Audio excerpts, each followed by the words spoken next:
Wait. Ish.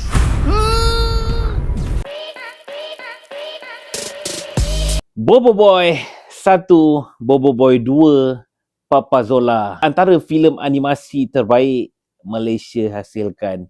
Dan kali ni sambungan kepada Bobo Boy Universe Bobo Boy 3. Dah keluar dia punya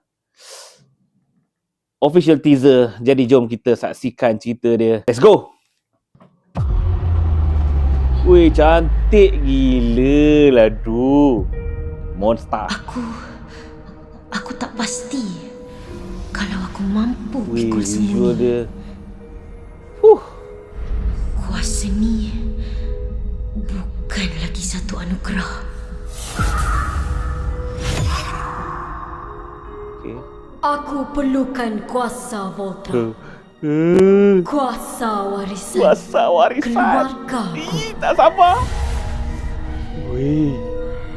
Aku akan tuntut bela kematian ayahanda. Ayah dia.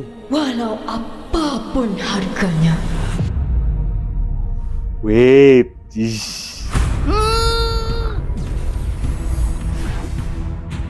Tuanku Kirana, Selamat tiba. Kekerlatan.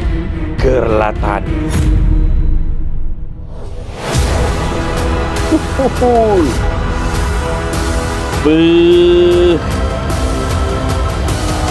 What the heck, Dodi?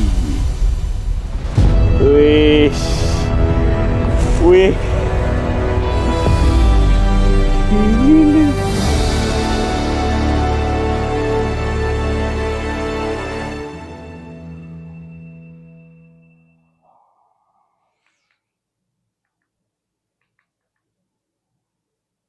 Weh, aku sebenarnya sejujurnya aku agak speechless lah tengok hasil yang Malaysia hasilkan lah animation pada kali ni. Wow. Weh, tak nak cakap banyak. Aku nak support cerita ni gila-gila punya.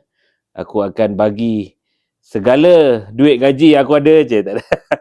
Filem-filem animasi Malaysia ni aku rasa dia dah berada di satu tahap yang cukup tinggi lah. Okay.